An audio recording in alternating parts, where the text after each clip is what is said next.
लोकसभा में नेता प्रतिपक्ष राहुल गांधी का पटना दौरा टल गया है। कांग्रेस की ओर से हवाला दिया गया कि बांकीपुर बाय इलेक्शन के चलते आदर्श आचार संहिता लगाया गया है, इस वजह से राहुल गांधी की यात्रा रद्द कर दी गई। लेकिन बीजेपी आरोप लगा रही है कि नीट जैसी परीक्षाओं में प्रभावित होने वाले करीब 10,000 छात्रों का डेटाबेस कांग्रेस तैयार ही नहीं कर सकी, इसलिए राहुल गांधी को अपना दौरा रद्द करना पड़ा है।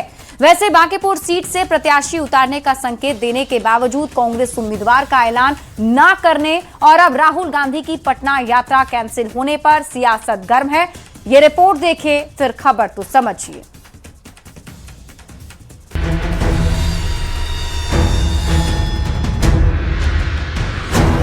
बिहार की एकमात्र सीट बांकीपुर पर उपचुनाव होने जा रहा है, पर उससे पहले ही बिहार की सियासत गर्माती जा रही है। 15 जुलाई को राहुल गांधी का प्रस्तावित पटना दौरा रद्द कर दिया गया है। ऐसे में पटना में कांग्रेस की ओर से छात्र सम्मेलन का आयोजन भी नहीं होगा। कांग्रेस का कहना है कि बांकीपुर विधानसभा क्षेत्र में उपचुनाव की प्रक्रिया और आचार संहिता लागू होने के चलते इस तरह का राजनीतिक कार्यक्रम आयोजित करना उचित नहीं होगा।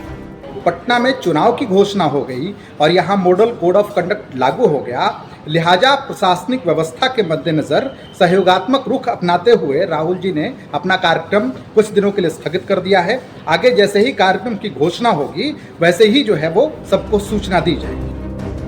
राजनीतिक गलियारों में कार्यक्रम रद्द करने को लेकर अलग अलग चर्चाएं भी तेज हैं। बीजेपी नेताओं का कहना है कि छात्र सम्मेलन की तैयारी को लेकर पार्टी संगठन तय लक्ष्य हासिल नहीं कर सका। चर्चा है कि प्रदेश संगठन को करीब 10,000 ऐसे छात्रों का डेटा तैयार करने की जिम्मेदारी दी गई थी जो नीट सहित अन्य प्रतियोगी परीक्षाओं से जुड़े मुद्दों से प्रभावित हो रहे थे। बताया जा रहा है कि इन छात्रों के नाम और संपर्क विवरण जुटाने का लक्ष्य रखा गया था, लेकिन तय समय तक ये तैयारी पूरी नहीं हो सकी और राहुल गांधी की यात्रा रद्द करनी पड़ी।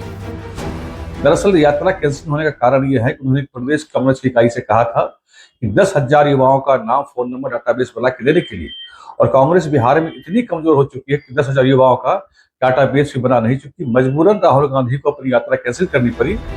बांकीपुर सीट से कांग्रेस प्रवक्ता असित नाथ तिवारी लगातार 2 दिन तक मीडिया में ये बयान देते रहे कि आरजेडी ने गठबंधन धर्म का पालन नहीं किया, ऐसे में कांग्रेस अपने कैंडिडेट उतारेगी। लेकिन आज तक कैंडिडेट का ऐलान हुआ नहीं और अब राहुल गांधी की यात्रा रद्द होने के बाद सत्ता पक्ष को कांग्रेस को घेरने का बड़ा मौका भी मिल गया। न्यूज़ 18 के लिए पटना से रवि एस नारायण के साथ ब्यूरो रिपोर्ट। तो राहुल गांधी की यात्रा रद्द होने के बाद से बिहार की सियासत गरमाई हुई है। राहुल गांधी की यात्रा रद्द क्यों हुई, इसके मायने क्या हैं, ये सब कुछ हम आपको समझाते हैं। आप विस्तार से खबर को समझिए। अब आप खबर तो समझिए। देखिए, राहुल गांधी की स्थगित पटना यात्रा के मायने आपको समझाते हैं। राहुल गांधी का प्रस्तावित पटना दौरा रद्द हो गया है। 15 जुलाई को पटना में छात्र सम्मेलन राहुल गांधी करने वाले थे, लेकिन अब यह कार्यक्रम नहीं होगा। बिहार के छात्रों से इस कार्यक्रम में राहुल गांधी सीधा संवाद करने वाले थे। और आपको यह भी बता दें कि पहले जो ये कार्यक्रम है वो 11 जुलाई को प्रस्तावित था, यानी 11 जुलाई को ये कार्यक्रम होना था, लेकिन बाद में इसकी तारीख बदली गई, बढ़ाई गई और 15 जुलाई की गई थी। लेकिन अब खबर है कि 15 जुलाई की भी जो कार्यक्रम है उसे भी रद्द कर दिया गया है। अब कांग्रेस ने इस कार्यक्रम को स्थगित कर दिया है। अब आप समझिए कि आखिर राहुल गांधी का दौरा रद्द क्यों हुआ, कांग्रेस क्या कहती है। तो कांग्रेस की दलील है कि बांकीपुर विधानसभा उपचुनाव होना है और इसी वजह से दौरा रद्द किया गया है, क्योंकि आदर्श आचार संहिता का अब ऐलान हो गया है, इस वजह से कार्यक्रम संभव नहीं है। लेकिन बीजेपी कुछ और ही आरोप लगा रही है। बीजेपी का आरोप है, जो सूत्रों के हवाले से खबर है, कि छात्र सम्मेलन की तैयारी का तय लक्ष्य पूरा ही नहीं हो पाया, यानी जो कार्यक्रम होना था उसकी पूरी तैयारी कांग्रेस नहीं कर पाई। बीजेपी का आरोप है कि प्रदेश कांग्रेस 10,000 छात्रों का डेटा भी तैयार नहीं कर पाई, इसीलिए ये दौरा रद्द करना पड़ा है। अब हम आपको समझाते हैं कि आचार संहिता आखिर होता क्या है, जिसके लिए ये कहा जा रहा है कि यात्रा को रद्द करना पड़ा। देखिए, चुनाव को निष्पक्ष और स्वतंत्र बनाए रखने के ये नियम हैं। निर्वाचन आयोग ने नियम तय किया है और इसमें कुछ शर्तें होती हैं, जैसे कि चुनाव की तारीख की घोषणा के साथ आचार संहिता लागू हो जाती है। चुनाव परिणाम घोषित होने तक आचार संहिता लागू रहती है। अब आप ये समझिए कि आचार संहिता में पाबंदी किन कामों पर होती है, यानी क्या कुछ नहीं किया जा सकता है। तो केंद्र या राज्य सरकार नई योजना और नई घोषणाएं नहीं कर सकती हैं। चुनावी तैयारियों के लिए सरकारी संसाधनों का इस्तेमाल नहीं किया जा सकता है।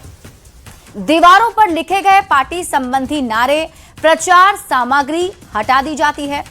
होर्डिंग्स, बैनर, पोस्टर भी हटा दिए जाते हैं। राजनीतिक दलों को रैली जुलूस के लिए परमिशन लेनी होती है। धार्मिक स्थलों का इस्तेमाल चुनाव के दौरान नहीं किया जाएगा।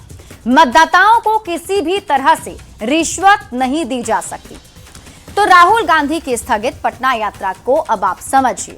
नियम के मुताबिक बांकीपुर में सम्मेलन किया जा सकता है।